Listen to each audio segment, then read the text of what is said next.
Michelle, welcome back to Montreal. Oh, I'm so happy to be here. I heard they kicked you out of Toronto. They kicked me out. For being drunk and belligerent. That's what. For being drunk and That's what they belligerent. say. We can't have her on stage. She gets drunk and throws stuff at people.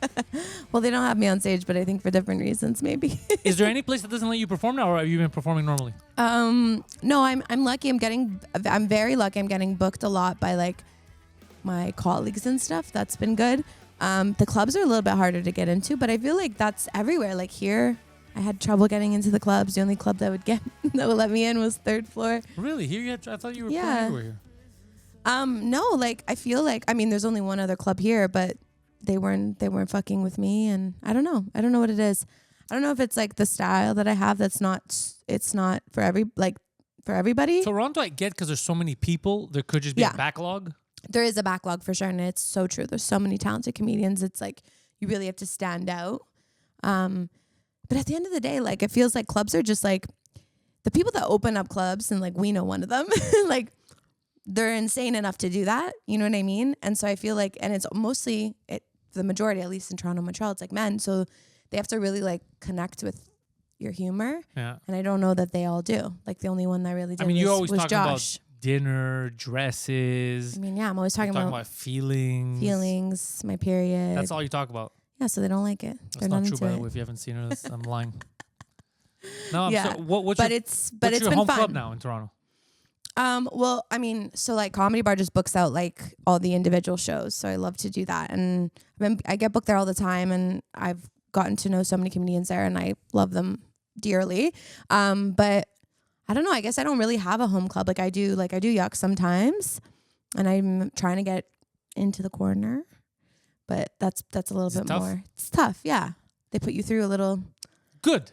That's the fun. Honestly, it builds character. Can I be real? Like the comedy clubs are like putting me through more like push and pull, cat and mouse than like guys I'm dating. Like I feel like trying to get into a comedy club is like trying to like lock down. Why do you an avoidant boyfriend? Men that have the same name all the time. Isn't that weird for you? No, I just recently started doing that. What was it, Steve? What was the name? No, I don't know if I should say the name. Well, you already said it. You have made TikToks about it. But it was on my Instagram story though. Now some of them follow me, so I have to. That's the biggest thing. I thought they were following you when you did that. They were not following me. See this? No, that would be crazy. I thought you were losing your mind. Part of this podcast was an intervention. I was going to tell you, you lost your fucking mind. No. You're like, I'm dating everyone named Trevor in the city. Yeah, they're all named Trevor. I forgot the name, but yeah, is it Trevor? Let's say Trevor. Okay. We could just say Trevor.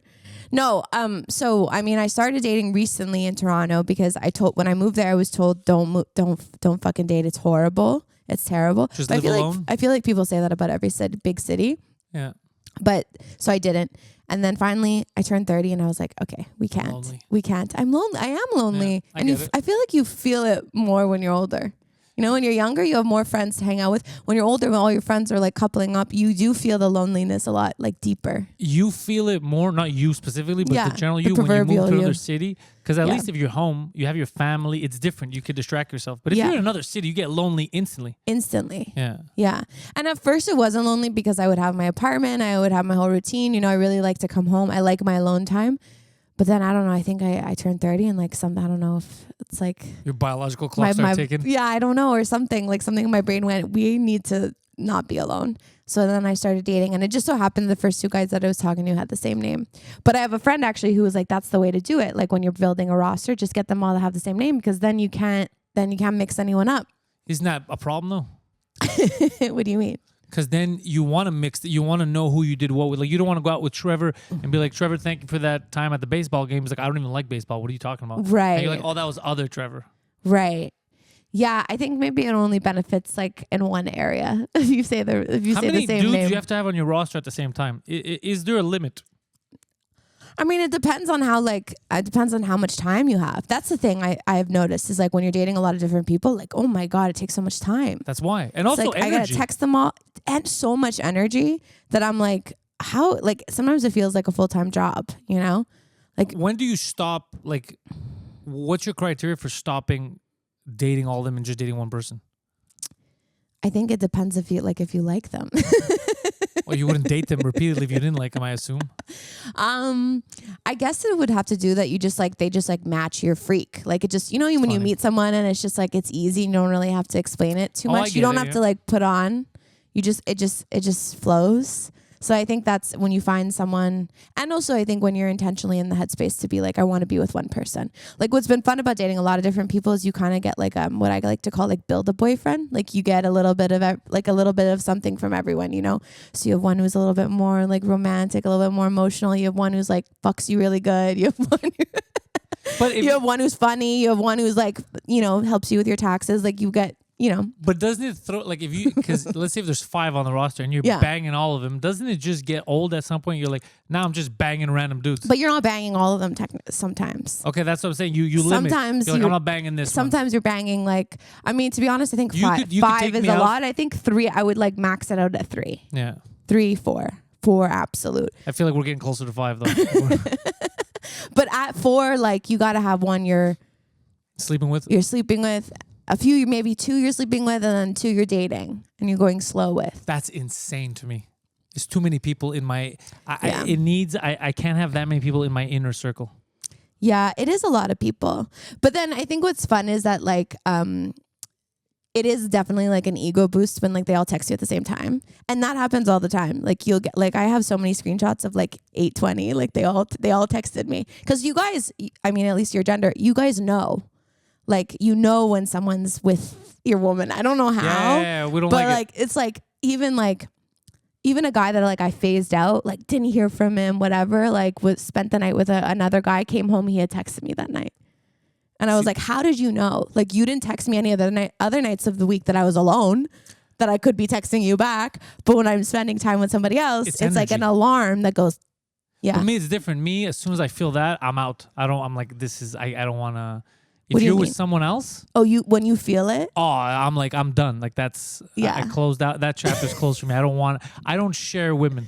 Like I share everything.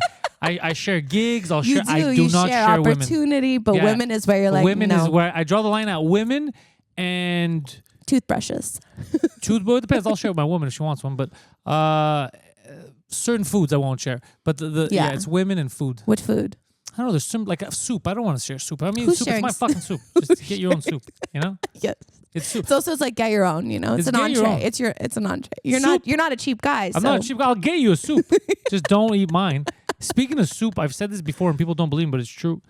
If you want to piss off a police officer, what makes them really mad is if they pull you over and you're eating hot soup out of a bowl. They lose their fucking minds. Why? They get really upset. Yeah. Has this happened to you? Look, that's neither here nor there. The point is, if you're eating it with a spoon in a bowl and it's hot soup, they don't know how to rationalize in their heads. They pull you over and they yell at you. They get really mad. Yeah, they don't like it. It just like they look at the whole situation like, how is he driving and eating soup out of a bowl with a spoon, and they get very, very angry. They're like, forget the handgun on the passenger seat. You're having chicken noodle. Super, super pissed off. And then you can't rationalize with them. They yell. Yeah. Okay. And they say, why don't you get a thermos?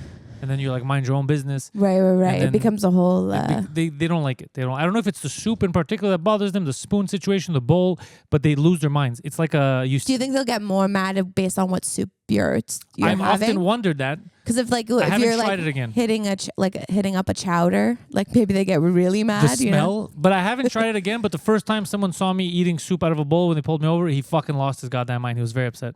Yeah. I guess it is like a hazard. But I'm not drinking and driving. Well, I am drinking, but it's not. And driving. Yeah, slurping and driving, but it's not. It's hot. They go fucking crazy. Yeah, well, I guess because there is a lot of risk too of like if you spill it on yourself, then you could hurt yourself, and then you could hurt others. You know, it's not here nor there, officer. Right? We're not doing a philosophical discussion. Let me enjoy my fucking soup. Yeah. We should ask MAD what they think about that. Mothers Against Drunk Driving. Yeah. Does that still exist? For sure. Let me ask you a question. Yeah. I found this out the other day. Elephant. Yeah. Did you know that elephants are a sign for safety in Canada? No. Yes. The only time came up in a quiz game. Really? And the answer was elephant, and one of the things was it's an image of safety in Canada. So I was like, Smokey the Bear, is it a bear? You know, because Smokey the Bear is like safety in the woods. Yeah. But apparently there's a fucking elephant. I've never in my entire life in Canada, I've never also, seen... there's no elephants here, so like I've never why... seen a safety elephant. Why are they safe? No, the only thing I know, like the first thing that comes to mind when I think of elephant is there's a really good movie, like it's kind of like an indie film called The Elephant that's about Columbine. So not really. I saw another one called Dumbo. Not also really. elephant related. Also about Columbine. It is. Yeah. Every time he lies, a small child dies. A small child gets shot in the head by a goth kid. Yeah. A goth kid dies. Yeah. But and then also like elephants, I think were symbols of peace. Like I know in like different religions, like in Hinduism, I think elephant could be. Don't quote me. They also like swastikas. They're an odd bunch. Yeah, you just turn the swastika. Yeah, they're an odd bunch. Well, actually, to be honest, they existed first. No, they did. The Nazis copped it from there. Yeah, the Nazis copied all kinds of shit. They were copying all kinds of shit. We fucking love that shit. Yeah. Can we use it? And they're like, yeah, sure. What can go wrong? Yeah. A lot. The Nazis were like doing a lot of stuff. They were wearing Chanel. Did you know that? Chanel, Hugo Boss. They had cool boots. Doc Martens. Yeah. These guys. Yeah, it's crazy. They were all Don't about cancel me. Aesthetic. Yeah. Yeah. They just didn't like lawyers and film agents. Yeah. It's weird. They didn't like jewelers. Okay, but wait, before you said something about soup, but before that, dating. You were saying you're a one woman person and you don't like to share a woman. And you don't can't share my woman. No, so have you ever done a roster though? I need to know. have. I've done a roster. Yeah. Okay, so you don't like to share, not on purpose, but you could be shared. No, not on purpose, but it did happen, and this was and it's funny because I remember when I realized there was a problem, and this was in 2014, I think 2014 or 15, and I remember it because of that, because on my phone, it was like 4 different messages from 4 different people, and I was like, this might be a bit much. Like this might be like I can't manage this. And it didn't happen. It happened organically. I didn't realize. Right. I was going out, and then I was like, no, this isn't good. Right. You didn't realize because they all had the same name. No, they all had different names and completely different attitudes. One was a fucking lunatic that I had to block. Okay. And I still have screenshots of the messages that got her blocked. Okay, that's the sex one, obviously. Yeah, but it was insane. No, the messages were like, "Where the fuck are you? Why haven't you? Are you with someone?" And it was like, "Luna." It was like what you see guys. She knew too. It was what you see guys do. Right. You know, like, "Where the fuck are you? Are you fucking other dudes?" She was doing that to me. Yeah, and I was like, "Whoa, this is crazy." Yeah, you got to let those go. I don't like.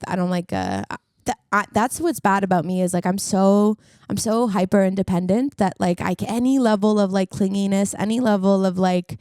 Even any level of like taking care of me, I'm like so like I can't deal with it. No, you don't want to be taken care of. No. You want to be thrown to the gutter. I mean, I don't know. I don't want that either. Someone's like morning princess and you're like, call me a whore. Yeah. No, literally. I'm like, don't you dare call me a princess before you've called me a whore. But yeah. And you know what was funny? Because I was trying to write a joke about this and I don't know if it's funny, but like, even when I go for dinner with someone, like, I get so uncomfortable when they pay. Like, okay. That's like why I'm like the opposite of like that's why we never dated, for the record, because we would have gone into a huge fight. Because I get so uncomfortable if the woman doesn't want me to pay. Yeah. I get so angry. I'm like, there's no way we're going halvesies. Right. I'm not a small child, or I'm not Dutch. You know, like this isn't happening. Hey, we're not going Dutch. This is not happening. Yeah. You know, so no, that could never work. Well, that's it. Well, exactly. But then, I wasn't raised like that. No, but see, I wasn't either. But then it's like, then when you date, you realize that like, that's what I've been trying to do is be a little bit more soft. Because like my mom was so, you know, she was the breadwinner. She was so like masculine. Like she took care of shit, took care of everybody. And my dad was also. So it's like I grew up with just a lot of masculine energy. Yeah. So I don't know how to be like soft and like that kind of like soft woman. Like I don't know how to be that. That is, by the way, that is like all of the feedback I've gotten from every guy I've ever dated was like, I didn't know that you even gave a shit about me, to be honest. Like, cause I'm not good at like showing that. So I'm trying to be a little like a dude. I am, I guess. He's like, look, the problems I have with you is you criticize me a lot. You're very angry when I pay the bill and you shit with the door open and it's bothering me.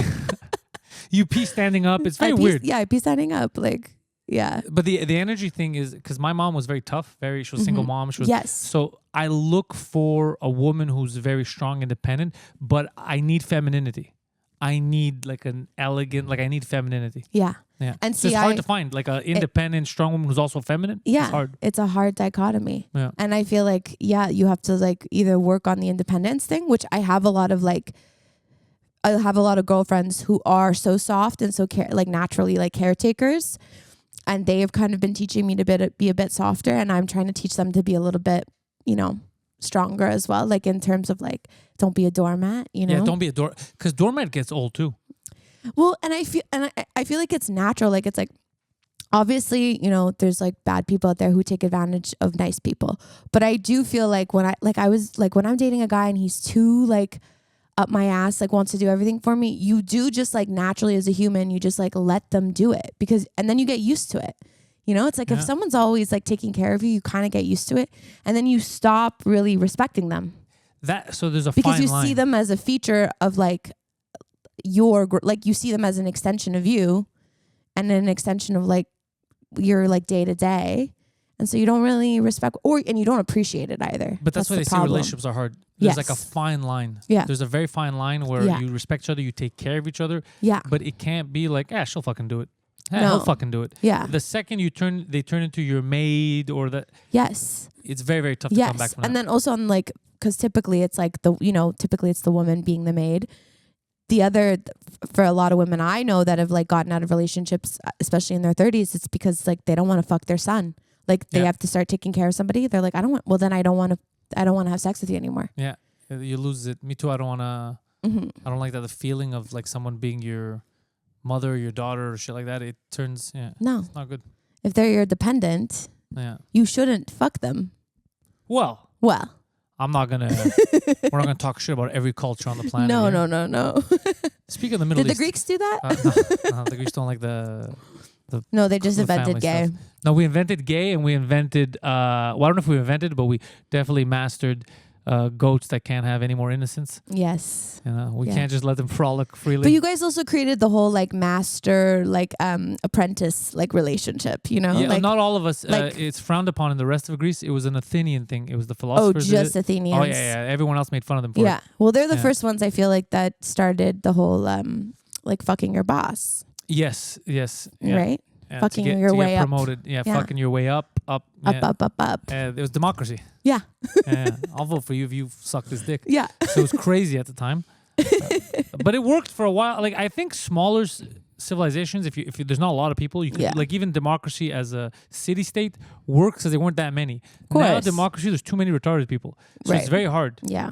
Because you're like, of course I would vote for this. Right. But then you look at everyone else, you're like, wait, are they voting too? Because I think they're voting for cereal. I don't think they know what's happening. But you know what, though? Then you think also like the principles of democracy is just that like the majority is supposed to kind of, you know, you're supposed to kind of do what the majority of people want to do. That's kind of like, I mean, at its most like reduced core or whatever. And so sometimes I go, well, maybe I'm just in the minority and I just have to adjust, you know? Most people that are free thinking and logical are in the minority now, because the problem with the majority is it's no longer about what's good for society.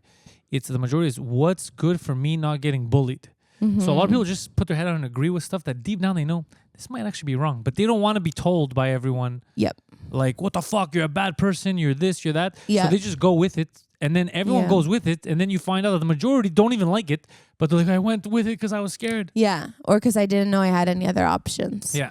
But then, and then I think then when people get on the internet, they really unload their true selves. Sometimes I go on the internet to see if people think like me. And then I'm like, okay, this is mostly filled with the N-word. I don't think people are... Yeah, no, sometimes you find... Well, I go down rabbit holes. You have more of this than I do because I don't have as many fans yet. But follow me if you want to. Follow Michelle. But you have a lot of fans. You ever look at your fans and go, is this the group of people that I thought I was going to...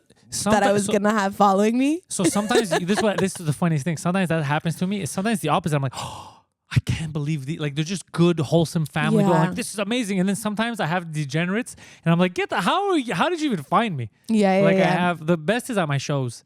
Like in French, it's so funny. And Emile Coury is the first person that noticed it. I was doing 3 years ago, I think, it started a run when I was testing the hour out. And we booked this room in Laval and one night I did 2 shows back to back.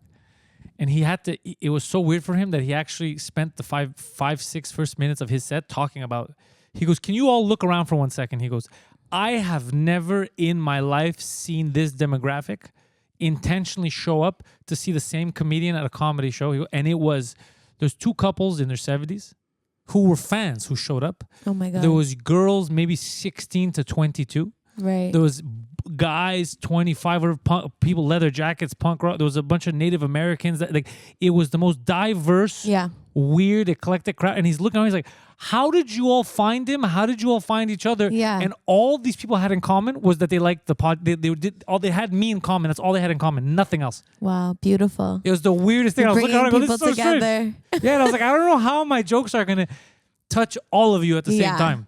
Yeah. I would have been sweating if I had to be on that show. It was the well, even craziest looking thing. at your show when I came to see you at Massey Hall in Toronto, like it just was like the demographics. Just the craziest. Yeah. Eclectic bunch. Eclectic, but like you could tell like good natured, like wants to laugh. Because like, they feel my energy. That's what someone told me. They go, we feel your energy. Even when we say fucked up shit, we they know match you're your freak. Yeah, we know you're fucking around.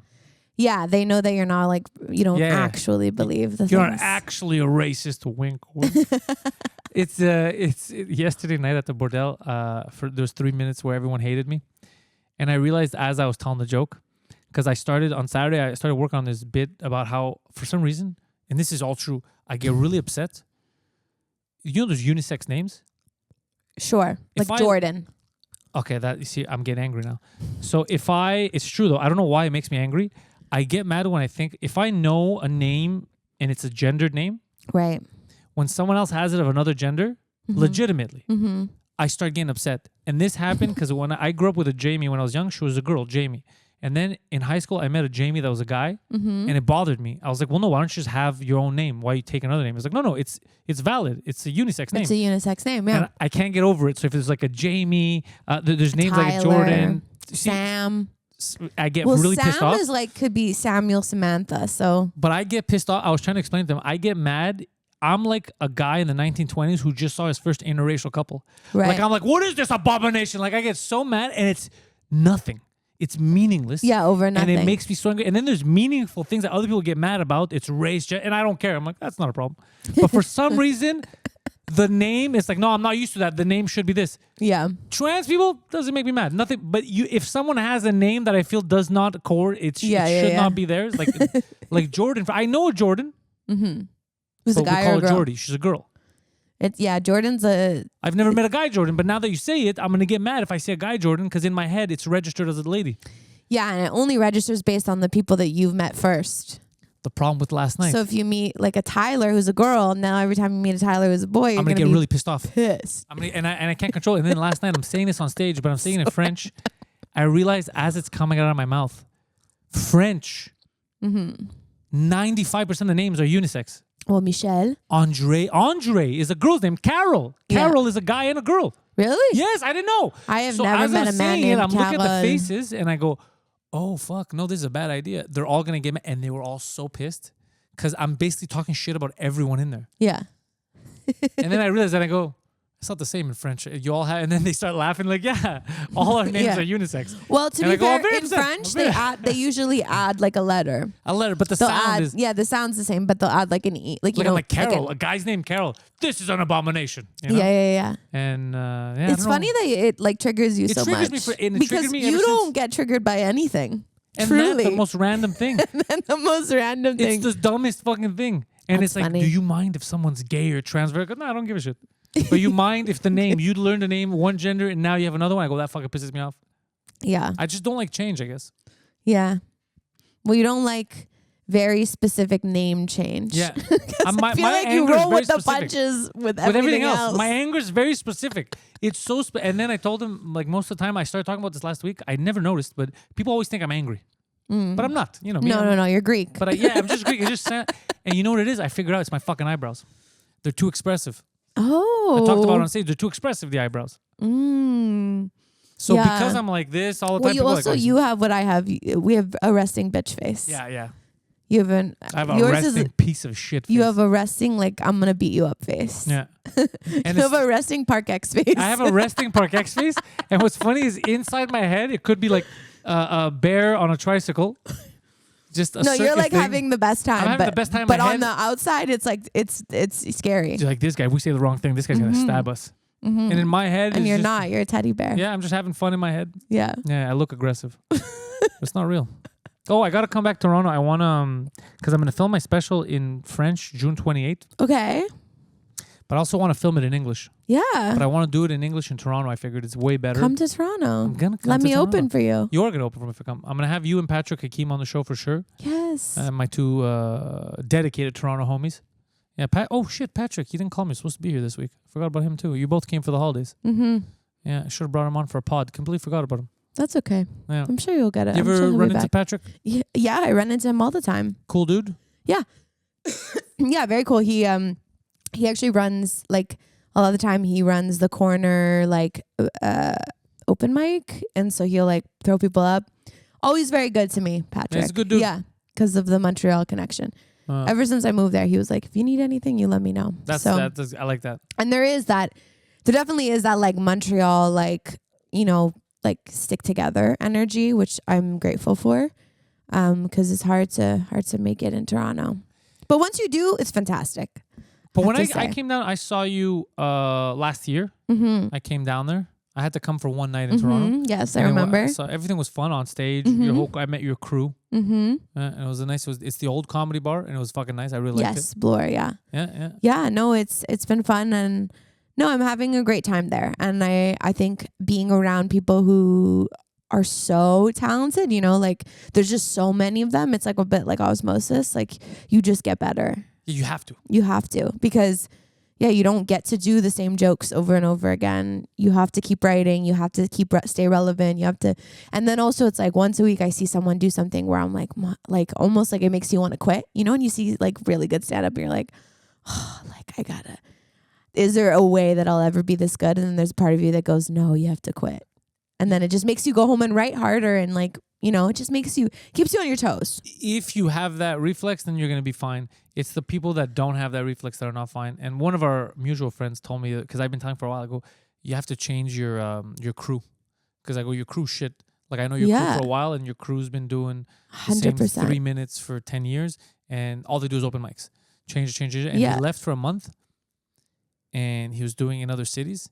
And he came back and he had revamped shit. He was ready. And then he saw them at the same show, just unenergetic, the same thing. And he told me, he's like, fuck. He goes, I see it. You're right. Yeah. And can I say, like, with like all due respect to, you know, obviously the scene here, whenever I come back, it's like, and I took an extended break from coming back to Montreal to perform, just so I could see what I could do in Toronto and how I would grow, and then come back and compare. And there's people that when I started almost now 4.5 years ago, I remember watching them and going like, I'll never be this good, you know, or like they were my North Stars. Like they were like, oh. And I see them and I'm like, they're never going to be as good as me. Kind of. Is that terrible to say? No, it's not. But it's like, it means you grew. It means it's a nice like barometer for growth. Well, what helped was when I started doing French, because now I had 2 languages. I get more stage time. I got to evolve. I got to do different stuff here, different stuff there. Yeah. And then when I go to another city, I got to be ready.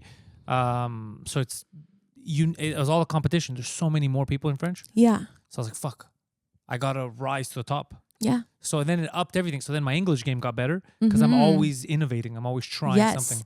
Yeah. And also you get the luxury too of like touring, and I think touring is so good because it does teach you to like go in front of different audiences and stuff. And like the mini tour that I did at the beginning of last year like was amazing, and it, you know, and I love to go out to the West Coast. Like I love to go to Vancouver and just do different shows there because I go to Vancouver often now. Yeah. And yes, I'm gonna speak to you about that. I want to prepare myself next time and go a bit more organized. Yeah. And go to specific places since I'm going to be there anyway. Yeah. I love going out west. And even like this year I got to go to Edmonton. It was like the best. I did like 25 minutes in Edmonton. It was like the most fun I had all fucking year. Well, when Eva and I toured Uncuffed, we went and did that show. And then we did a show at this place in Edmonton called The Moon. Shout out. Very cool club. It's a weed room. It's also like a bring your own booze room. So like everyone brought but the people that came, like some of these people had driven like 3 hours just to even come and see the show. And it was just, man, like it was the best. I had the most fun I've ever had in my entire life. I've performing for them. Edmonton a bit this year. They had the Fringe Festival. I saw one of my friends, Aaliyah. She was there. She was doing a comedy show. But I actually spoke to her. I missed her the day she was there. I had other friends that were performing, so I went out there. Yeah. I was thinking of maybe putting on a show for the Edmonton Fringe next year. You should. 100% you should. Maybe, yeah. Yeah. It's like, it's the kind of thing where it's like anyone from Edmonton will tell you that like maybe it's kind of a shithole, but the people. Edmonton is a shithole. But the people are like some of the best, like salt of the earth, like best people. Like I did not fuck with people in Vancouver the way I fucked with people in Edmonton. No. Vancouver, here's the thing. Vancouver has the, nice the crowds weather were, for the summer, but Vancouver, there's a lot of dickheads, pretentious dickheads that love nature. Wealth. But a lot of wealth like too. super rich people that I had never, like a level of rich that I was like, oh, like, no, like okay. Edmonton is a depressing shithole, but the Yeah. people are cool. The I have people my are family, incredible. by the way, when I'm saying they're like, oh, he doesn't know anything about Edmonton. Half my family's in Edmonton. Mm-hmm. So yeah, I'm not just talking out of my ass. I'm So the repeating people are things good, that but Edmonton is so Edmontoners depressing. tell me. So The first thing I noticed this year was that when I was like, oh, fuck, this place is depressed. It feels like it hasn't been shown love since like 1978. yeah. It feels sad. Mm-hmm. Edmonton's a sad place. But then the people love to laugh, and they're some of the best crowds ever. So I don't know. Yeah, I'm Maybe there's thinking, why not fucking do it? something. And I know we have fans there in Calgary. Calgary, I like. I haven't been to Calgary I yet, haven't been in, but I want to since I was a go. kid. It's on my list for this year. But I'm poor right now, so we have to wait till things get a little We're gonna bit get more. organized. Maybe we do a big show for the Fringe and we do multiple. I don't know if you can check up on when we need to submit. Yeah, sure. Because I saw some shit shows there last year. I'm pretty sure not gonna be a problem. Yeah, I mean, that's the thing. It's like you really do have to do it on your own. Like I'm trying to tour more. I think that's like a goal for 2025 to tour a little bit more and go, because I feel like my jokes always grow and writing is easier on the road for myself anyway. So I would definitely want to do that more. So yeah, 100%. I'm so poor right now that like, and I'm trying to figure out how to say Sounds this like a on bit. stage, but I'm so poor right now that I'm starting to see like the light at the end of conservatism. You know what I mean? Like I'm getting picked up by the trad wives. But Like wait, the hold on. trad wives are picking up on my algorithm. Like That's what you mean. They're Okay. picking me up. I thought you meant the like politically, like the tax breaks. 'Cause I'm with you on that. We need more money. Let's cut some taxes. Well, yeah, I mean that's trad wave thing is- that's a good bit. always been like I mean, with conservatives, it's like you're always gonna get paid. That's like the good thing, you know what I mean? That's not the bad thing. That's not why people don't like conservatives. It's like, yeah, people are always like, yeah, but like it's like, yeah, that's the whole point. Like financially, they are supposed to, but like you don't even know. Sometimes they tell you they're going to, and then they're actually ripping you off even harder. Now we have no choice. Yeah. I think conservatives are going to win by a landslide because of what They happened. will, 100%. And they have why I'm excited is because they have no choice but to give us, to cut some taxes, so that we can have more money in our pockets. The only reason is the country's not going to survive without it. No one has buying power. The majority of regular people, Yeah. forget the ultra rich, don't have buying power anymore. Right. Our economy is fucking teetering. Yeah. So they need to do it. So we have buying power. So Yeah. at least we're going to get maybe 5 years to 10 years of power back in our dollar if they win in the short term. Yeah. And then you And got to if be they do it you got to be fucking smart properly. about that money. You got to invest it properly. You got to take, and then you'll be fine. But if they come in and they go soft and they don't cut and we still have no money, we're just going to prolong this 50-year cycle of Canada being a dying nation. Right. Yeah, which is very dangerous. Yeah, it's sad. But no, I'm more talking about like I'm getting picked up by like female conservatives. You want like, to get married to a rich guy? like and I'm just- starting like do you understand? Like I I would said love I'm to an- marry a rich guy. I'm who an lets me stay independent home. woman. I'm telling you, like, if the only thing I have to do every day is give someone a blowjob, I'm like, please. And that's optional you know sometimes what I mean? too. He's and busy. even the child wives, I'm like, I'd rather watch bread rise than my debt. Yes, exactly. I like You that. know what I mean? There's a bit there on stage. There's a bit for that. Yeah, for sure. I just haven't figured it out. And also, it's like I conservative. want to be a trad wife. If there's a yeah. successful dude out there, Conservative Let me know. women and liberal women are very much the same in my opinion. I just think conservative, at least straight women, just accepted their plight earlier on. You know, when they were younger, it's just like their moms just told them, like, you're not marrying for love. They just learned to objectify men early. maybe. They were like wallets. But there's wallets. But you could find. I see some couples and I envy them. Like they're just good.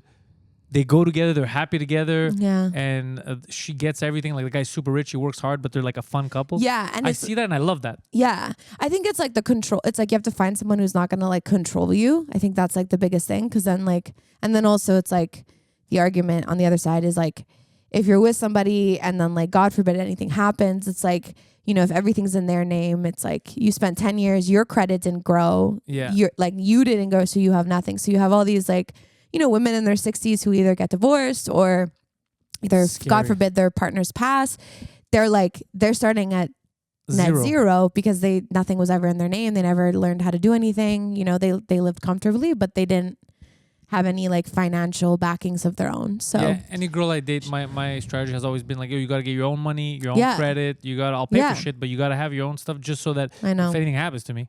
But you're like, you might be a unicorn. I don't know. I'm a bull in a china shop. I'm out there breaking everything. Yeah. But I am like, it is, because also it's like your Maslow, like the Maslow's hierarchy of needs, like your needs change, you know? It's like when I was richer, I cared more about like being a liberal and shouting it out on the rooftops, and like I down cared, with capitalism. You know, I cared more about like, hold on a second, about, you know, people. I gotta shave my legs. Hold on a second. Misusing words. Now I'm like, I just want dinner. But I always said that. I just want fucking dinner, and it's like it's true though. It's like when you are poor, like you don't care about that shit. No, it's so you stupid. don't have time to care about that shit. I've always said the same thing. Yeah, I go, you only because care you grew up with it, you know, like firsthand, right? Yeah, because I had no money. Yeah, so I was like, I need food, I need shelter. Yeah. I don't give a shit if someone misgendered you. What the fuck? Who cares? Yeah. See, Move on. I'm at the point where I'm like, I used to care, you know, rah on like. Did he punch you in the face? No, then I don't care. The different bathrooms. Now I'm like, I don't want anyone in my bathroom. I want my own bathroom. Just one every bathroom I is have named. 3 roommates. I want my own bathroom. I don't care who goes in there. It's me. You're like, fuck, now I get it. Now I get it, yeah. Sort of. Even the bathroom. I am still like. Here's what I noticed about the bathroom I'm debates. still a bleeding liberal, but I just. But are you a bleeding liberal? Not really. No one's a bleeding liberal. I mean, you can't be also as a comic because like you have to exist outside of it. You have to exist outside of it in order to critique all of it. But it makes me understand stuff more because now I find myself a lot of times being like, I fucking get it. Like I used to make fun of the bathroom debates a lot, because also growing up you just have one bathroom. Well, I always felt that way too. It's like in your at home, in your private bathroom, like everybody used the bathroom. However, I don't have kids, but I do get if I have a little girl, I don't care what someone identifies as or whatever. I don't want dicks around. I don't want a man around. I get that. Same thing for women. So they should just make children's bathrooms. I would be more comfortable if they made children's and adults bathrooms. Yes, they should do that. Bring anyone. I don't give a shit if someone's trans. Bring anyone in my bathroom. I don't care. It also might feel like creating maybe a dangerous watering hole if you have a child-only bathroom. A child-only bathroom for someone to go in there. But I do get women, because I saw like the woman at Equinox where her and her daughter were in there, and they're like, it's a penis. Like, I don't want this. Right. I used to make fun of it. But now I'm like, no, I fucking get it. Like this is we as dudes and we are acting fucking like. Let's not overdo it. Yeah. Let's not overdo it. Like, but we're overdoing everything. Yeah, we're overdoing everything. Let's calm the fuck down. It's the same thing with feminism. Like we've overdone it completely now, where it's like, even like now writing, I feel like before I would always write about, like I love to write about gender and the way that like men and women relate to each other, like even in friendships and in romance. And like now it's like, even like the whole like hating men thing is like, it's just hack. It's super so hack. But same so thing it's with like the hating. It's like fucking dumb bitch. Yeah, or like my fucking wife. You know, like that's hack too. But it's like then also like hating men is hack, and it's like, but at the same time, it does feel like sexism is back, and men are being a lot more bold than they used to be, because like fuck yeah, the boys are winning again. The boys are back, you guys. But then at the same time, so it's like on one hand, it's like they are being more disrespectful. They are being more blatant and open with their sexism. Like it used to be, like when it was like my mom's age, it's like they would call you sweetheart. You know, that's not sexist. Because they didn't think you were smart enough. That has nothing to do with it. I love calling women sweetheart, honey, babe. I love all that. But it used to be that like your boss, for example, like your friend, whatever. But like it used to be like that was sexism, was like your boss calling you sweetheart because he didn't think you had a brain. You know? But do you honestly think that if someone call you sweetheart, it's because they think you don't have a brain? No, I don't care. Call me whatever the fuck you want. No, but honestly. I mean, it's just. But it was like the argument is that it was like that you infantilized women. No, that like you thought they were smarter. It's not true. They thought they were less smart. But anyway, either way, now they're doing way more like blatant sexism thing. Like people will call you a cunt to your face. Like a guy will be like, "You're a cunt." Is that sexism, and then or is it equality? And then he has You asked for quality. I'll tell the guy that he's a Well, that's for dickhead. You got to equity, get ready to this be called a cunt. And then there's a group of guys on the internet that were like, yeah, call her a cunt, you know, like, because they're supported now, finally. Yeah, it's me. I'm supporting them. I'm financially So on backing the all one these hand, guys. we have that. But then on the other hand, we also have taken it too far with, like, I don't think your boyfriend's an asshole because he's born in July. You know what I mean? Yeah, that's like, I don't think. that's insane. Like, But I don't that's think not feminism he's or not, sexism. like, That's it's just like, so there's, yeah. astrology is the problem. We're going to talk about that. But yeah, no, it is. But culturally, society is completely fucked up because it goes both ways. Even what we see on TV, like for years, it was the dad they did in 90s sitcoms is always adult. Mm-hmm. Even on Married with Children, Mm-hmm. he works, but we don't respect him. He's adult. He's a dumb. And all the sitcoms, always the dad's a dumb moron. Well, don't tell your dad. Right. We'll do it. So Right. when we grew up, we all had the idea of men are dumb. We need the woman to do all that stuff and then pretend like she didn't do it. Yeah. But without so there was never this real equality. It was years of she's too dumb, and then it went to years of he's too dumb. He's too dumb, yeah. And then now it went to like complete disrespect. Do whatever you want. Like I was talking about Cardi B the other day. Cardi B, if you analyze it, you're like, God damn, this is strange that we live in an era where she would do interviews and be like, yeah, I used to drug guys and rob them. Yeah. Go back to the room and rob them. That was her thing. She was a stripper. Then she would go back and rob them. And we're cool with it.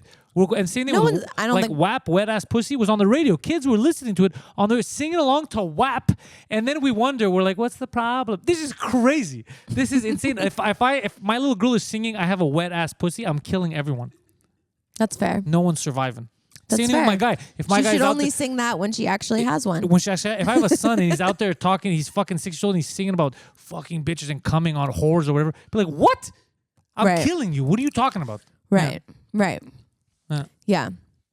Yeah. I mean, it's all fucked. Degenerate society. It's all fucked. Yeah. I wrote both it's those all songs. fucked, so have I a wrote both good those songs, time yeah. is my new philosophy. It's all fucked, so have a good time.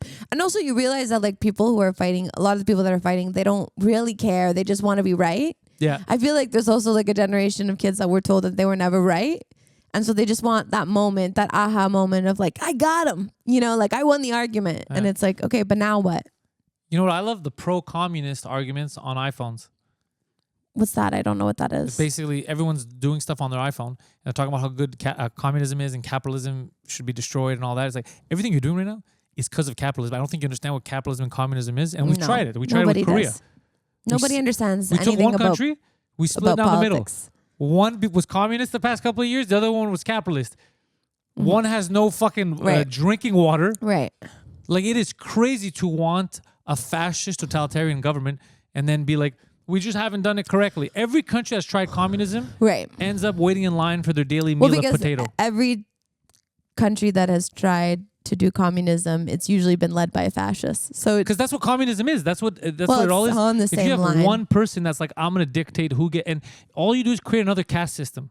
It's just you just don't promote innovation. Right. With capitalism, so the difference you're is pro-capitalism? Oh, I'm super pro-capitalism. Everything we do is capitalist. I'm pro working hard and getting results. I'm pro that, of course. Yeah. See, like I'm so poor that I'm pro whatever is gonna buy me dinner. Actually. Well, no, because now I'm on the back end of capitalism where it's like people are getting rich off of my back, so I'm actually not pro-capitalist. But actually, you are pro-capitalism, but you just need the break so that you can need capitalize. To get back on, you need to capitalize. I want to get back on the people that are making money off the backs. I'm at the backs right now, and I'm not happy about it. You should move to Brampton with the other new Indians that have come in and compete with them, because that's the situation right now with you. You're on that level. You're a Sri Lankan, basically. Yeah. Have you seen those TikTok videos now that you're in Toronto?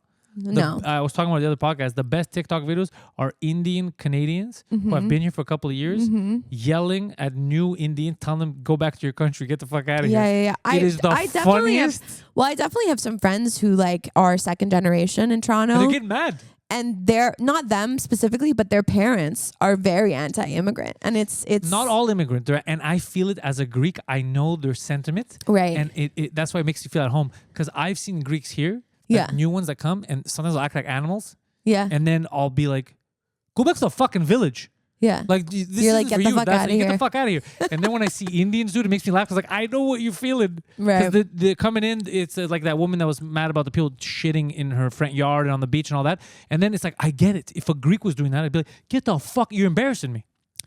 Well, I think what people don't love to admit is that you don't hate harder than your own. No. Because you have higher standards. You're like, what are you doing? Yeah, exactly. You're representing me. Yeah. Mm-hmm. Yeah, I get it. But it's funny for Toronto to see that in like Ontario, see the Indians telling other Indians to get the fuck out of here.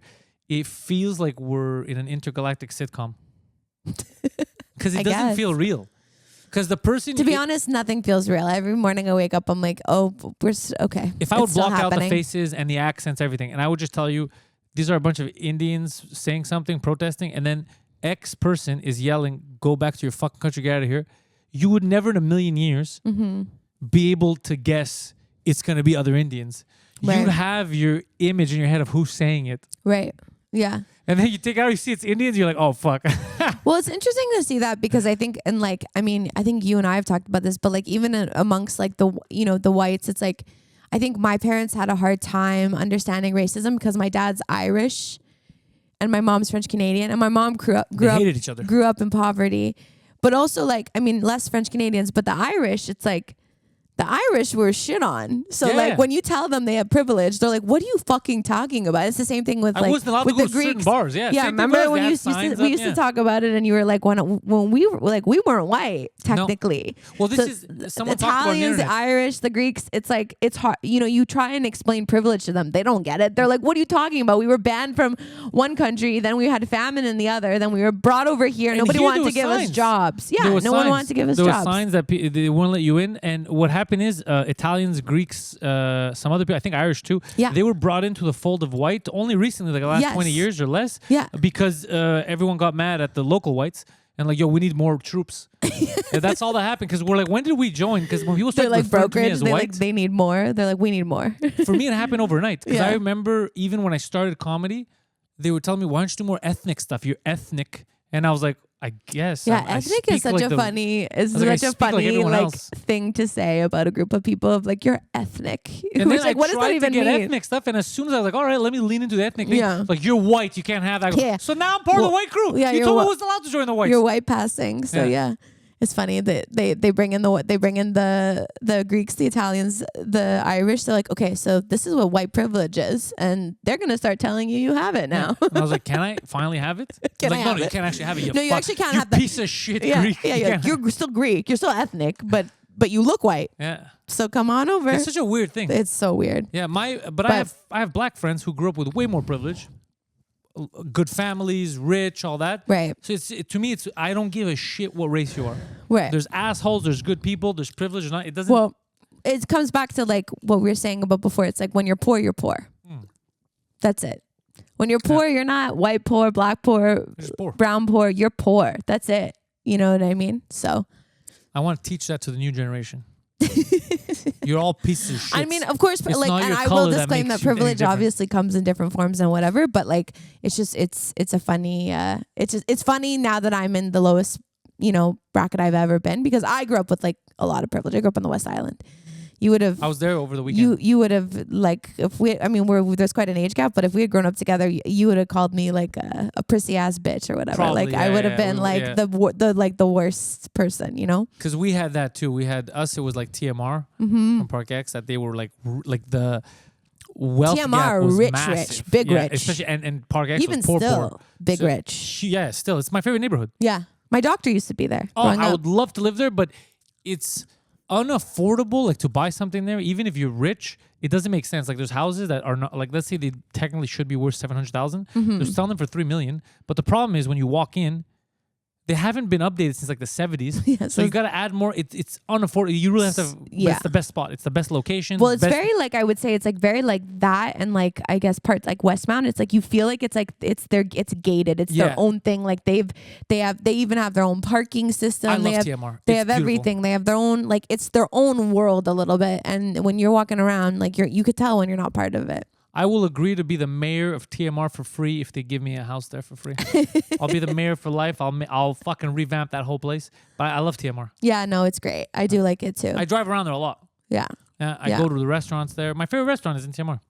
Yeah. Love that place. But yeah, so it's a real riches to rags story. Actually, mine. You went backwards. I went backwards. Your parents are upset. Like, why do we work They're for like, this what? stupid They're idiot? like, what? All this work for what? No, they're actually very supportive, and I'm lucky in that. Very lucky in that sense. But yeah, no, it's like the poorest I've ever been. But I will say, I have met the best friends I have ever met was when I was poor. I agree. And like really like good, like real, like I feel like I have friends now that for years I could never even dream of having. Like really good people really have your back and like They're gonna else do. They're homeless. really get you. And yeah, exactly. They have nothing else to do. Where and are so they it's gonna like, go? and it's like there is something about being poor together that really like keeps you together, right? Yeah. Cause it's like we take turns. It's like whoever's making money that month, you know? And where it's like now I look back on my friends I grew up with who were all West Island. Like you really look back. I really look back and go, oh wow. Like my friends were very, we said comfortable, but that means rich. When you hear someone say we're comfortable, it means you're fucking rich. So loaded friends. And it's like, we used to fight every weekend, my old friends and I, like the girl group. And it's like, oh yeah, because like rich people have nothing better to do than fight each other. They don't need community. It's fucking. They have a basement. They're fine. They have a 3-story house. I always wanted. They don't need community. I always wanted. That's my future goal. I want a basement. Yeah.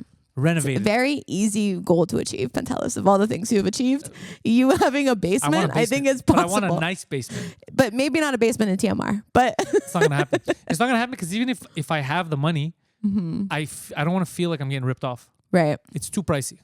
Right. You still have that. Well, because you know the cost of things, right?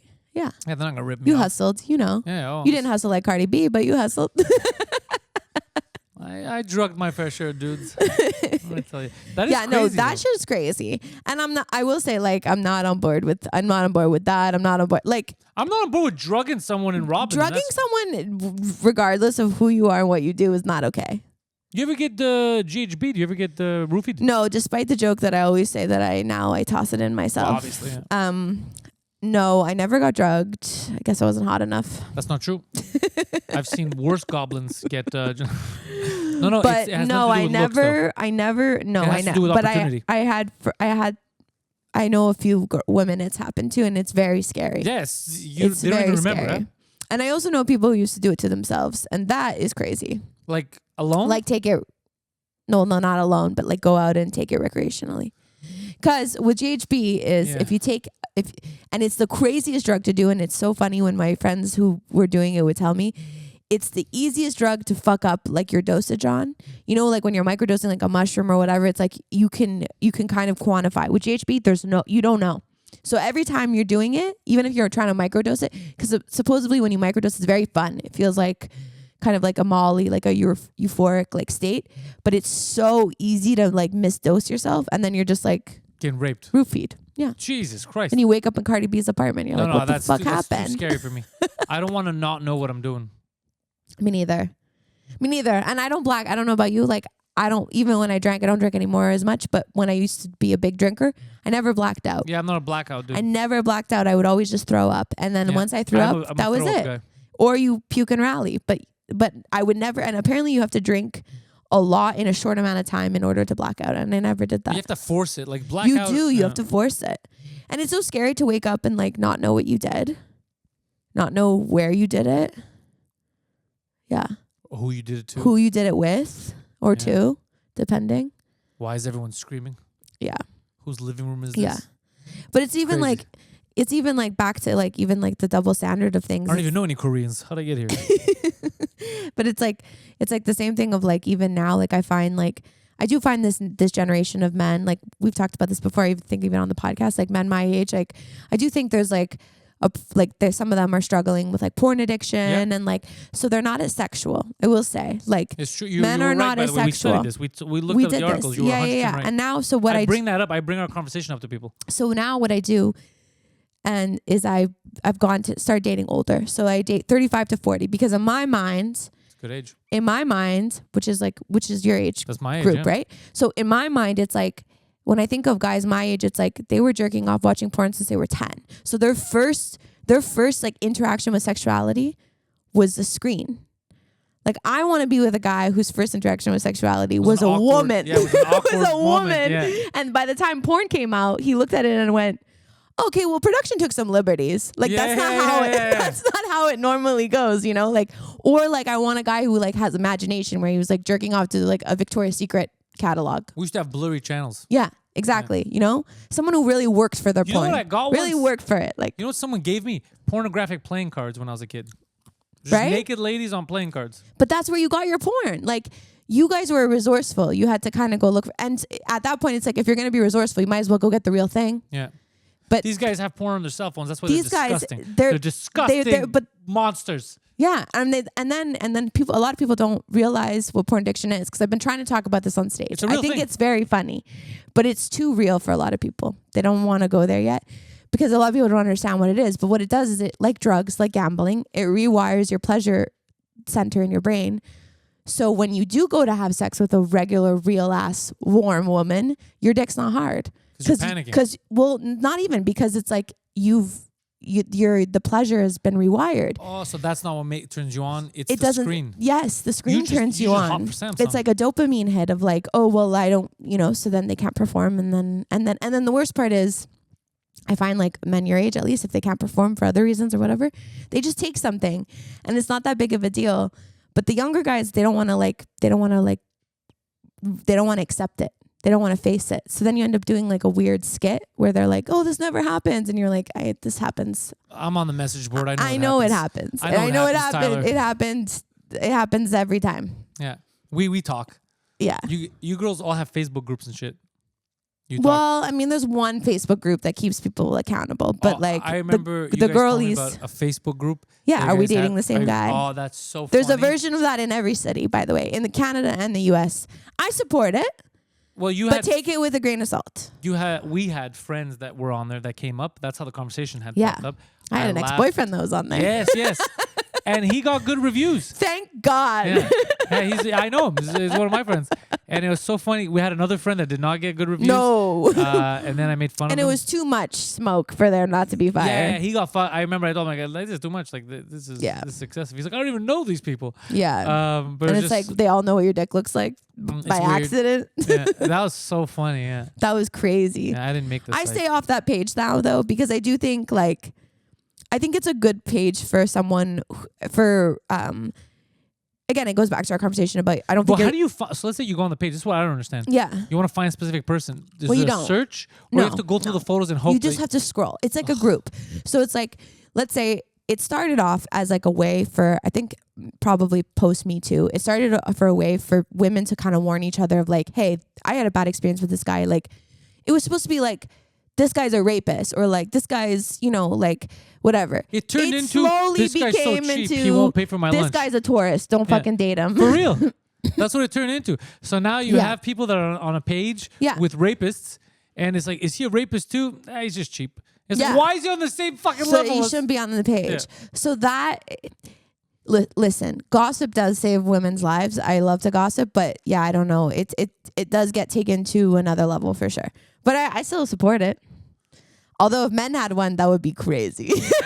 Oh, But also it's like, you guys would get so pissed. yeah, I mean, yeah. I'm gonna start. Yeah, I'm gonna be real, like that. Yeah, that is the double standard for sure.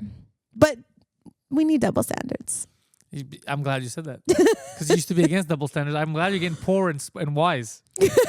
The poorer I get. Yeah, So I'm saying the smarter poorer you I get, the more conservative I get. Yeah, I don't know if being super conservative is super smart. I feel like the best line is in the middle. Yeah, That's of the line course. I Of love. course. I'm not actually conservative. I love economic conservatism and some social conservatism. Obviously, I believe in family. I don't believe in fucking tearing everything apart and coming Right. inside everyone. That's crazy. You don't want to share women. Yeah. No. You have to have boundaries, or else what separates us from the animals or the Austrians? For sure. Yeah, you gotta have lines. For sure. I think people are lacking community. I think that's really what it is. Well, And community and family, all that stuff. We went through a period of family was the most important thing. To fuck your family, chosen family, and chosen family is not a bad thing because I have chosen family too. But Yeah, it's just same. we replaced it, like we did that Indiana Jones switch, which Yeah. we should have never done. No. Core values and love are very important. For And sure. we got so sucked into instant gratification Yep. That we gave everything up. And the individualist need and the need to work on yourself means that you completely isolate and It's stuff. insane. Yeah. And it hurts. We're social beings. And also, like, I will say, like, even, I mean, in my family, like, I grew up, without realizing, I grew up very family oriented. Like, like, my dad and his sisters and our cousins were all super close. So, like, even now, like, you know, my cousin, she has 2 kids. Like, I think of those kids as, like, almost my nieces or nephews. Like, that's how close we are. Even though they're, like, my cousins. Like, I love them like I would love, like, a niece or nephew. And I think that's, like, and that's a feature of, like, my dad and his sisters being very close and, that's like, my actual staying nephew. close. Yeah. And I hate him. Yeah. And it's so nice now, especially as an adult, like, those are the people I hang out with. Like, now my best friend's, like, my sister and my cousin. Like, you know what I mean? Like, and I do believe in, like, chosen family as well. But that sense of community was always kind of, like, driven in us. And we did replace it to the point where, like, now it's, like, people commodify, like, even favors. You know, it's, like, in my family, it's, like, if you're at the airport, somebody's coming to get you. Oh. You know what I mean? But I had a conversation about this recently. It's like, well, that's too much labor for me. So I get people from the airport all the time. I'll drop them Me off. too. I'll pick them up. It's Me just too. It's like a common thing for me. Same. Like I mean, I will say in our city, it's not that big of a deal to go to the airport. In Toronto, it's a much larger commitment. That's true. But either way, you should have someone who's willing to do that for you. But I've noticed there's people who I thought would do it for me that don't do it for me. Right? And I'm like, wait, I do it for you. Yeah. What the fuck? But do they show up for you in other ways? I guess. So, like, that's the trade-off. But that's exactly it. Like, I grew up with, like, if someone's going to the airport, you're driving them, you're picking them up, why are you going to make them pay for a $75 taxi? Yeah. Like, you should have someone in your life who would do that.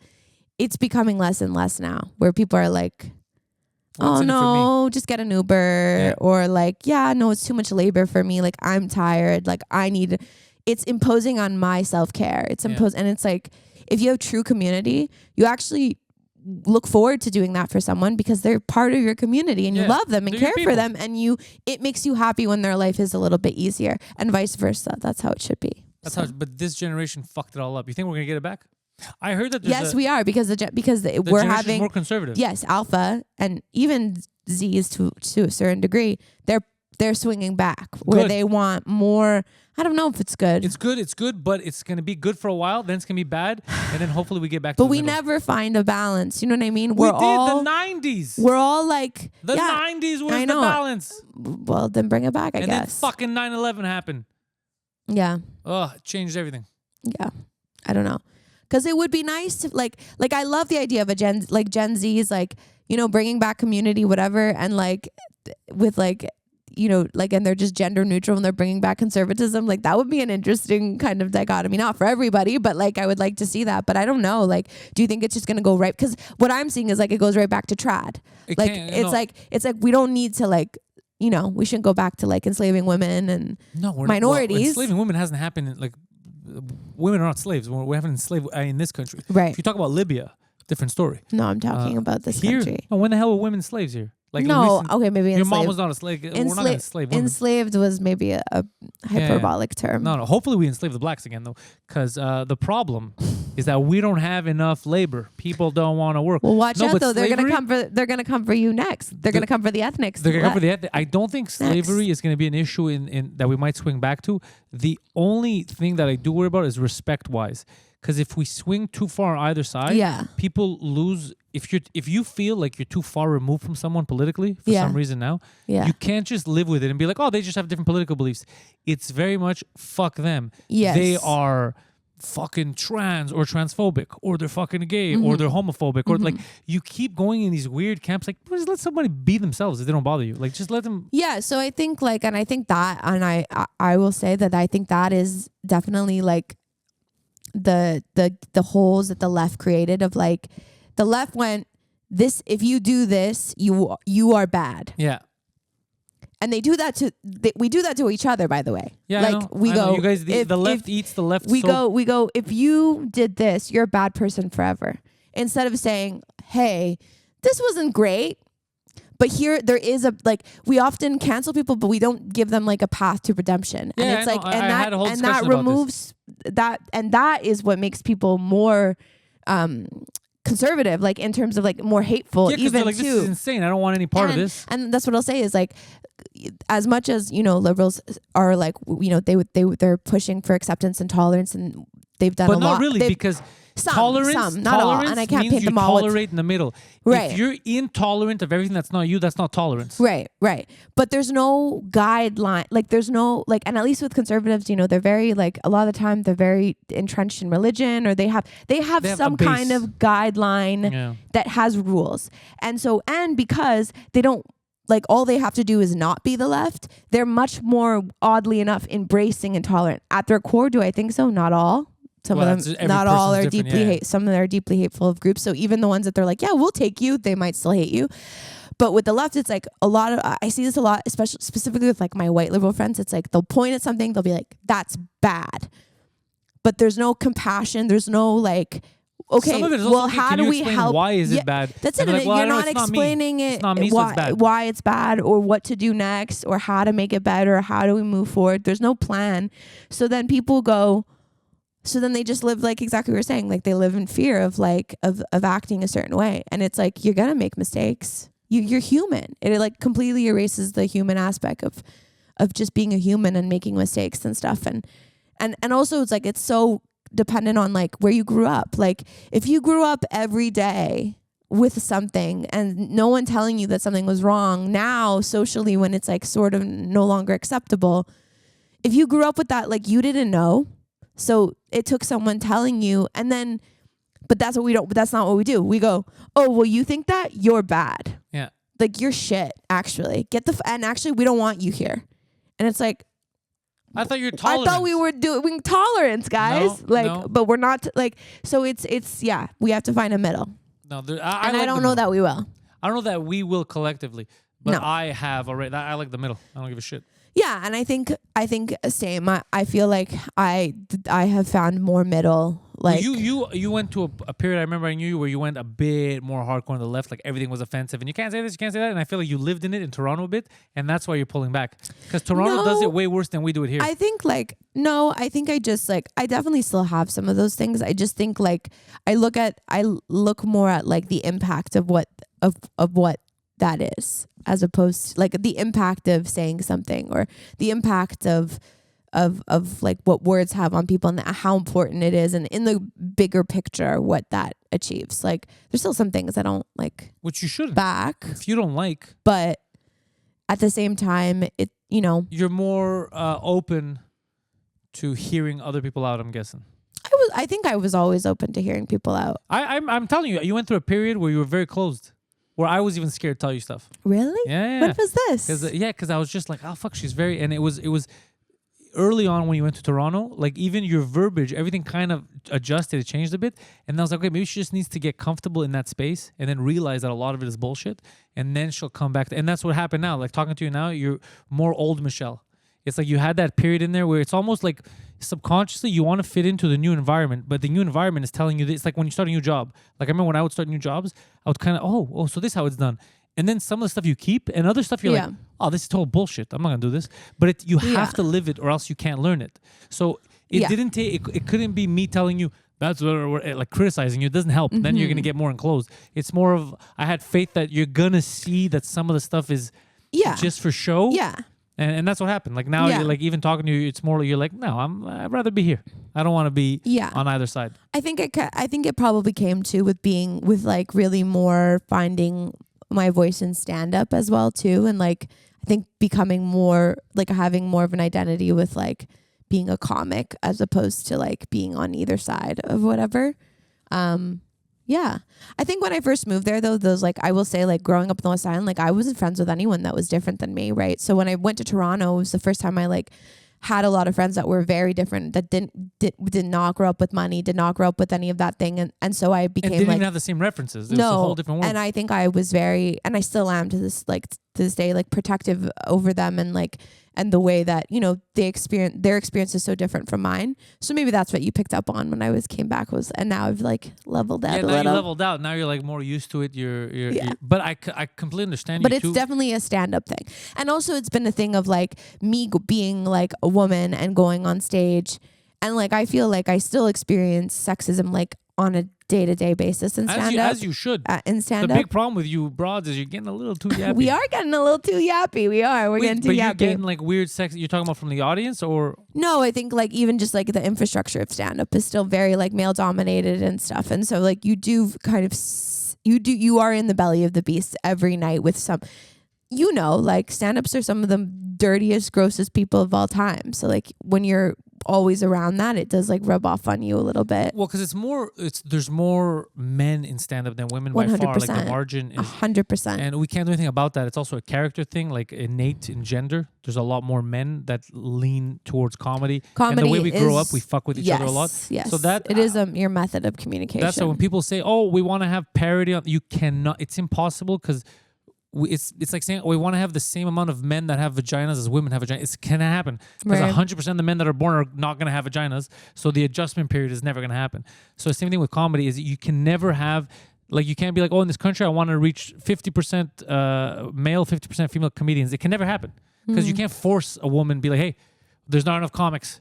Learn to be funny. Well, also, yeah, I mean, I think now like women are definitely like we're accepting that women are inherently funny too. It's just like maybe it's just a different sense of humor than men. It's just that they don't all lean into it, whereas men a lot more do. So you're always going to find more. I mean, the environment the environment was created by men. Was created by men. Centric. Yes, it's and it's bars. not, there's smoke. Yes, there's different risks. Like you can be out till 3 a.m. like hanging out, and like you don't have to worry about walking home. Like I have to take an Uber home, so there's an extra cost. You might leave early. There's an extra cost, or you might leave early. So I won't hang. You won't and hang. Everybody knows the stand-up is like 90% about the hang. Because it's all about who's in your head recently. So then I'm booking a show, and I haven't seen Michelle in a while. I haven't forgot about her. The reason I forgot about her is because she left early. She left early, but why'd she leave early? She wanted to rape someone. She had to go rape somebody. her GHB was about to expire. Her GHB was about to expire. She had to throw in some dude's drink. I know her fucking strategy. But yeah, it's more male-oriented, but I don't view it as a bad thing in the sense that it wasn't done to attack anyone. It was more male. No, it's just like that is the state of affairs at the time, and that is the infrastructure right now. So I think also going to Toronto and also seeing that, like I obviously we know with everything I experienced here, like there was producers who put like a hit on me, and that was as a direct like pissing contest with another man. That was to get back at another man that had nothing to do with me. That was a fun time. Yeah, so I think I left maybe more hopeful about Toronto, and then when I got there it was the same. So it's like, and that does wear on you a lot too, to be like constantly reminded all the time that like you're in the middle. So that also probably contributed to like a lot of the ways that I was when I would come back. I don't know. Maybe you were frustrated too. I mean, I get it too. I was frustrated for you. I was frustrated for you. I still am, but I think it's a part of it. Frustrated me a lot with you. The first situation really pissed me off. It was really out of nowhere. Yeah. Like it was literally like, it's almost like you're sitting at a park bench, someone comes and smacks you in the face. And like, because you were sitting next to some guy I don't like. It's almost that level. That's what it was. Yeah. It was, I'm going to do this to her to punish you, to punish a guy, because it's like, I know this is going to eat at you. And that's why it's so difficult to see. I think no one expected me to get mad. I think that's what happened too. No, and I love that then you it got awkward with everyone. But I think it's hard when I watch, women defend that guy. That's hard. When I see like other women that I love, that I like worked with when I was coming up here in Montreal, and like I see them like, crying from the rooftops, like saying this producer's name, singing his praises, like saying he's such a feminist, saying he's all these things. And I'm like sitting here and I'm like, I know deep down that he's not. Feminist. Yeah. But it's like, it's hard, it's hard to see women like almost like defend him so hard, ride for him so hard. A man who is not only bad for women, but is bad for stand up in Montreal. Like single-handedly, this man is keeping comics stunted. However, a lot of them are stunted, but however, stage time wise, there's a lot more stage time because of him. That's the truth. Well, yeah, of course. And that's capitalism. There you go. Crazy, right? Right? Yeah. No, for sure. So it's like, of course, when there's oppression, people, other things rise up as a result, and the counter of it all. And it's so true. Like, I do think that Did you guys bury the hatchet? No. Did you? I just do my thing. I don't bother anyone. I don't go seek out as long as if someone fucks with me, I'm gonna set their house on fire. Here's the thing. I am petty. And that's one thing I'll say. Like, I am petty. And so, he never apologized to me. And he was too much of a pussy to really look me in the eye and admit what he did. Because So to this day, I do one show that another producer does that I love because I love that producer. Yeah. I was there last night, but him, no. Because And one day I'll be sitting on Jimmy Fallon or whatever. I'll be on late night and I will. Jimmy Fallon's lap. Yeah, sitting on Jimmy Fallon's late. I'll be like this. Maybe it'll be you. Maybe at that point you'll have a late night show. That'll be funny. And I'll fucking demolish this man's career when it matters. Maybe, or you never know. You might talk about it, bury the hatchet, and then move forward. Because this is what I've learned in my old age. It takes so much energy. I know. To hold that shit in. I know. It takes so much energy. And what did they say? It's like drinking poison and expecting the other person to die. That's what it is. It's like drinking poison, expecting the other person to die. And it's not worth it. There's so many serious stuff that happen. People get sick. People die. Yeah. It's such a stupid, and it was it was a dumb situation. I agreed with you wholeheartedly. Everyone knows that. That's why I got involved. But moving forward, I even tried to bury the hatchet, and I think I successfully did it for a while with him and Josh. Mm-hmm. Well, I think Josh, it changed when things in his life changed, and even before that, I had tried before that. I respect that. I don't like. I don't think if it was just something he had done to me, I would be very happy to bury the hatchet. Like, there's another comic from Montreal, I'll tell you off air, who has been nonstop talking shit about me to comics in the United States. Like, about me, dragged my name to a bunch of comics to Toronto. The first year I moved there, made it so hard for me to make inroads there because. What'd you do? Is it a guy or a girl? It's a guy, and because in his mind he thinks I stole an opportunity from him, and so he will never let me down. This fall, I had a comic who's very funny in the States call me and tell me, I did this like festival and met this guy. Nice. He said some shit about you. Like, this man has been talking shit. He dragged my name to pros in Toronto, so to the point where pros didn't want to work with me. I was wondering why it was so hard for me. Like, he made my life so hard in Toronto. And now those people fuck with me because they're friends. They actually took the time to get to know me. They like me. But he did this, and he's running his mouth. Even him, that's just to me. I would bury the hatchet with that guy, even though I think that he's like that's insane behavior. He's a loser. As lunatic shit. He's a loser, and he's jealous and whatever. But even him, I would sit down and bury the hatchet with. But that's lunatic. But with the other producer, what the problem is that nobody ever steps up to him, and he continues to do bad things. Like there was a female producer that was producing shows out in Saint Lazare that was amazing, Wendy. Okay. She was incredible. And he went and he threatened her, and he said, if you keep producing shows, like... What? And now she doesn't produce shows anymore. He threatened to attack this woman? He threatened to make things difficult for her. And it wasn't through him, it was through other producers. But he continues to do this. So it's like, for me, with a guy like that, I'm not drinking the poison, but I will take you down. I didn't know about that. That's so. A little, just wait. Just give it 5 years. Confirmed that a real thing? Yeah. That's fucking lunatic shit. Why is everyone going crazy? Because only you and I have that in us to go, what the fuck? Whatever. Everybody else, respectfully, they're pussies. They were all pussies when it happened to me. They were all friends with me. They were all in my DMs saying, we think this is bad and terrible, but there's nothing we can do about it. And I told him that. I said, by the way, all your henchmen are DMing me, telling me that they think it's crazy. And 3 dick pics. Yeah, of course. That's the standard. Holy shit. I didn't know about the Saint Lazare thing. Is also fucking crazy to tell someone. Maybe mute the name of Wendy, but anyway, whatever. I don't even know who Wendy is, but it just... Yeah. That's kind of fucked up. I didn't know about that. I didn't hear about that. And he's going to keep doing that shit to everybody. And it's fine. To me, I'm like, it's so small town for me now that I'm like, I don't care. Like, it's so weird. Small town. For me, it's more like I didn't hear that. That's weird behavior. I'm like, okay, just wait. Like, I'm going to take your brother's... be billboards of me instead of your brother everywhere one day. But even that, like, I don't think they're like... No, they're not. They're not connected answers, but I don't understand why it would matter if someone's doing the show in Saint Lazare. That's what I don't get. Like, because to him, anyone who's doing anything anywhere close to where he's doing is a threat to his business. And so I don't want to hear this bullshit about he creates opportunities, creates stage. Sure, fine. He gives you stage time. Great. Okay, fine. But there's a handful, I guarantee you, had 10 years ago, there had been a different producer, there would be more people out of Montreal that had actually made it. Well, that's a whole structural system. We needed more help than just for last, and we didn't get it. Yeah. That's what we needed at the time, for them to actually give Montrealers something. Right. When we didn't get it. Hopefully now the new Just for Laughs works. Yeah, who knows? We got some homies in there. Yeah.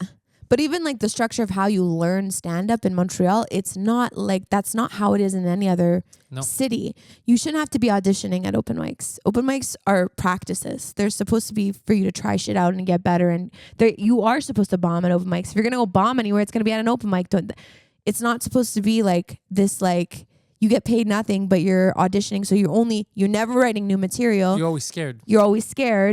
You're never going to try anything new. You're never going to put yourself out there. You're never going to grow. You're never going to have anything. If you're going to bomb, you do it at an open mic or at the World Trade Center. But yeah. Oh, wow, anyway. that Wendy thing kind of pissed me off. It pissed me off too. And then I had to take a moment and go, this isn't really your home anymore. You got to take a step back. But I don't know who this lady is. I got that Khaleesi in me. I'm going to take you. I'm going to burn your fucking empire to the ground. To me, this is shocking. Like this, I didn't expect that. Like that's such a weird scenario now that you're making me think about. It's so weird. But it's like also the other dude. But is it surprising? It's very surprising. No, it's not surprising. That's going out of your way. It doesn't make any sense. But it's like all of us going like, oh, is this surprising? Like, it's like, but Cindy, is a banana yellow? About, I can't wait to find out after who the dude is. Like the dude you're talking about is going around randomly telling people. Yeah. Like it's just so crazy. Yeah. Yeah, no, for him, I'm like, well, that's a mental illness. It's on you. It's incredible to me that you're paying attention to my career. Pay attention to your career. I'm paying attention to my career. I don't need you to pay attention to my career. There's legitimate people that I don't like and hate me publicly or whatever. Yeah. And someone will ask me, hey, should I book? And I'd be like, yeah, book. Like, I don't even get involved to that level. Yeah, because I could be like, fuck this. I'm like, because you don't have, because you have a life. But I don't know if it have, but that's just like, and you're booked. You're booked. Call people actively and be like, hey, by the way, there's a guy in my city. His name is Steve. I don't like him. That's crazy. Not only call Pantelis, call with my tape from that night, his tape from that night. Call, hey, want to see her tape versus my tape? There was comics. There was pros in Toronto are like, no, we don't want to watch either of you do stand up. Like, what are you talking about? We're watching our own tapes. We have to clip our own fucking tapes. We don't have time for that. But he would do that. But he did that to some like big pros. What the fuck is happening? That's why nobody takes this city serious. Oh my God, that's embarrassing. Steals my tape from a shared drive. What the fuck is happening? And is like calling people like, hey, want to see this tape? Like compared to my tape, I did so much better that night. I should have gotten next. So people tell me, oh, you don't get involved enough, or this is why I don't get involved enough with the like I gotta do my own shit. This is too much. It's too stupid. Have to, and that's why like I don't get involved either. Like it was funny, like, but I have to tell you, when my friend in the US called me and she told me, I was like, this is crazy. And then in my head I went, it's fine. He hates me. Whatever. One day he'll get over it. I hope it's Amber. I hope it's Amber. No, it's not Amber. I would bring him on. No, Amber does not. I would bring him on and be like, what do you do, you fucking lunatic? Who doesn't want to like even admit that like we dated. Like yeah, he got very mad, yeah. He gets really mad. Yeah. So he's embarrassed. Well, he shouldn't be embarrassed. I should be embarrassed. That's what everyone else thinks, yeah. But it's funny, yeah, he got embarrassed. But I'm not embarrassed. But no, neither of you are embarrassed. But it's insane for him to be embarrassed of me. He's not embarrassed of you. He just doesn't want, he explained to me last time, he doesn't like, and I get it too, you don't want people thinking that you're dating people in your industry, comics, all. It just feels weird. It's a weird. But he did it. So be a man and sit in what you did. Before you were doing stand-up. No. He didn't know that you were going to, no? We had went on one date and then I did stand-up. That's it. You guys had already started dating. We went on one date. If he really, this is where the thing with me, I'm like, have some integrity.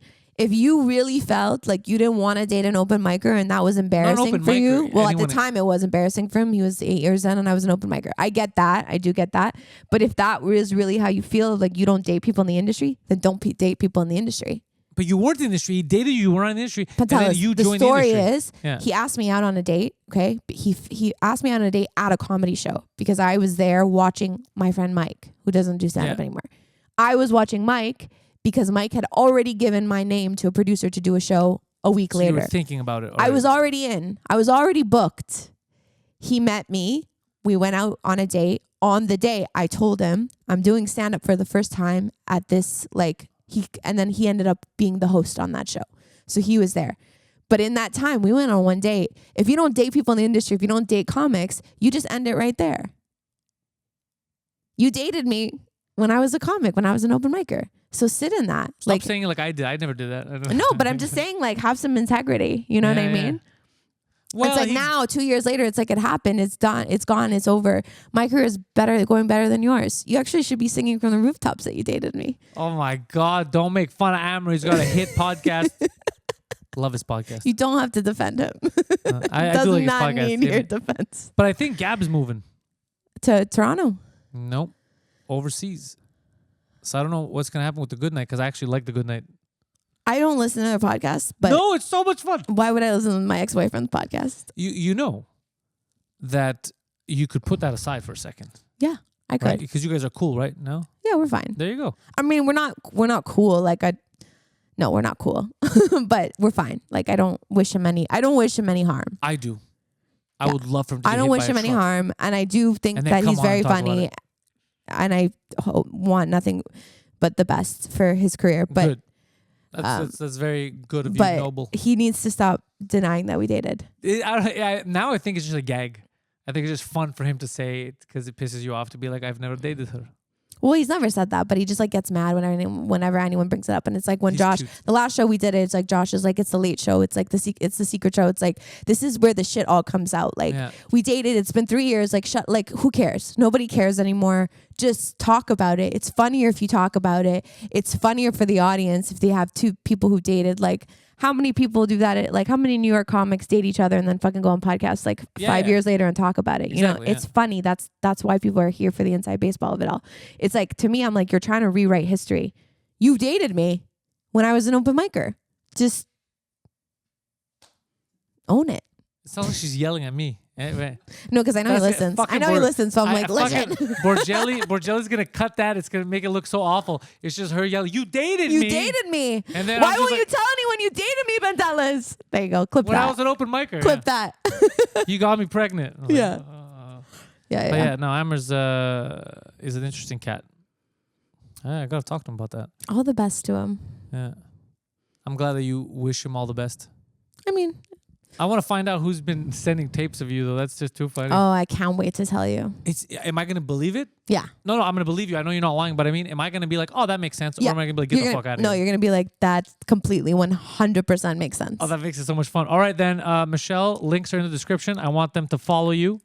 This is Michelle Forrester. Michelle Forrester had a podcast right here on this YouTube channel. If you're watching on YouTube, but mostly you're listening, but you can listen to it. Is It Me? It was a great show. It was a great show. It. Well, I couldn't come back. She moved I away. was too poor to come back. Seriously, back and forth just for a fucking podcast. We just got to give you some equipment and do it on the go. Yeah, I need to do it on the go. Let's do it. Michelle, All right. Bye, I guys. wish you the best. Bye. Thanks, Pet P. Bye. We've built this prison cell 'cause we can't trust ourselves. Critically ashamed and all